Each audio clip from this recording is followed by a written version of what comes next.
Naranasan mo na ba ang isang sandali na bigla mong naisip, sandali, parang nangyari na ito dati. Parehong lugar, parehong usapan, parehong galaw ng mga tao sa paligid mo. At kahit anong isip mo, sigurado kang ngayon lang ito nangyari. Pero bakit pakiramdam mo, naranasan mo na ito? Ang tawag ng siyensya dito ay déjà vu. Isang kakaibang pakiramdam na tila pamilyar ang isang pangyayari kahit unang beses mo pa lang itong nararanasan. Sabi ng mga eksperto, isa lang daw itong pagkakamali ng memorya ng utak. Pero ayon sa matatanda, hindi iyon basta simpleng glitch. May mga lumang kwento na nagsasabing ang déjà vu ay paalala ng kaluluwa, alaala ng panaginip, or minsan, babala ng tadhana. At kapag nangyari ito sa iyo, may posibilidad na may bagay na gustong ipaalala ng iyong isipan o ng mundo mismo. Pero ang tanong, ano nga ba talaga ang ibig sabihin ng déjà vu ayon sa mga sinaunang paniniwala? Bago natin tuklasin ang mga misteryo sa likod ng pakiramdam na ito, kung mahilig ka sa mga kwento tungkol sa misteryo, pamahiin, sinaunang paniniwala at mga bagay na hindi madaling ipaliwanag, maaari kang mag-subscribe sa Pahiwatig ng Pag-idlip. Dito natin pinag-uusapan ang mga kwentong galing sa mga matatanda, mga alamat, at mga pangyayaring minsan ay tila imposible.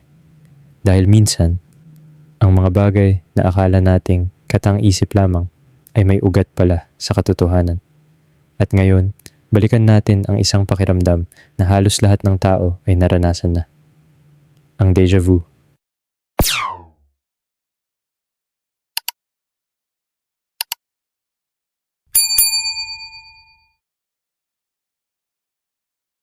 Ayon sa siyensya, ang déjà vu ay maaaring mangyari kapag nagkakaroon ng maliit na delay or sablay sa proseso ng memorya ng utak.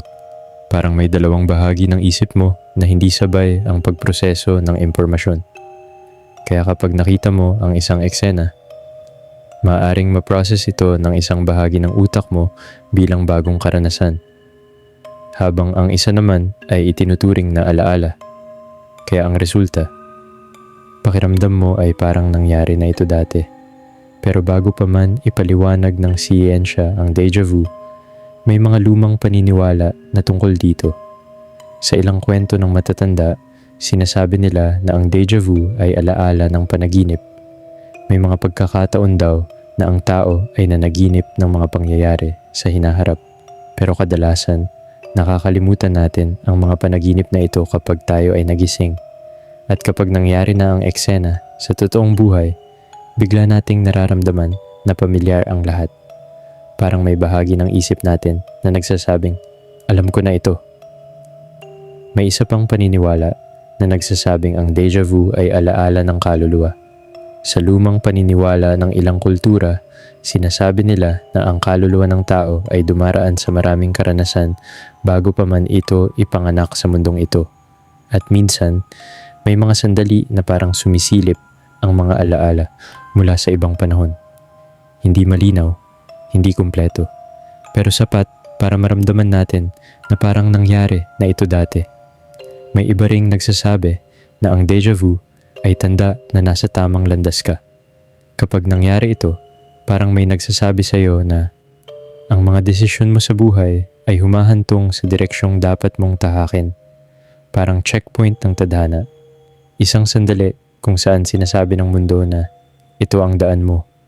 Pero may mas misteryosong paniniwala pa. Ayon sa ilang kwento, ang déjà vu raw ay sandaling nagkakatagpo ang dalawang timeline. Isang version ng mundo kung saan naganap na ang eksenang iyon at ang kasalukuyang mundo kung saan nangyayari pa lang ito. Sa sandaling iyon, parang nagkakaroon ng munting overlap ang dalawang realidad.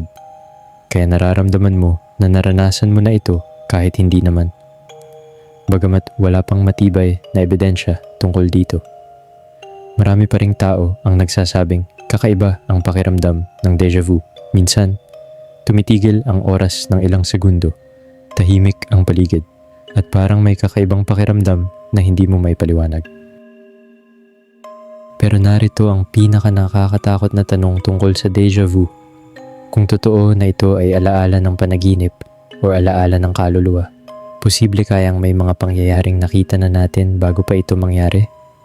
At kung ganun, ilang beses na kaya tayong binalaan ng sarili nating isip ngunit hindi natin napansin?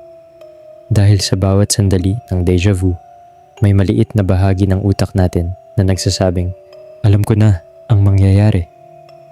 Pero ang problema, hindi natin maalala kung ano yun.